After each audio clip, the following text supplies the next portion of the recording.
Hola amigos de YouTube, hoy les traigo un nuevo video tutorial en el cual va a consistir en cómo ponerle el sonido de la gota a tu dispositivo Android. Es miren. ¿Cómo ponérselo? Primero, tiene que ser usuario root. Después, se descargarán en la Play Store esta aplicación que se llama Root Explorer. Bueno. Y por último se van a descargar el sonido, que se los dejo en la descripción del video. Es ese. Así que van al Root Explorer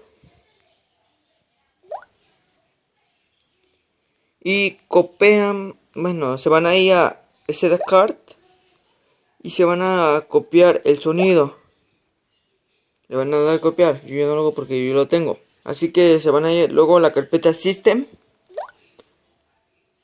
Se van a ir a la carpeta Media, Audio, UI. Y lo pegan. Pero tiene que estar esto en Mode RC. Y luego cuando ya lo tengan, le van a dar, dejar apretado, le van a dar permiso. Le van a dar permiso. Y van a activar esas 4 casillas. Luego reiniciar su teléfono y eso es todo. Espero que les haya servido y gustado. Si se suscriben, ayudaría al canal.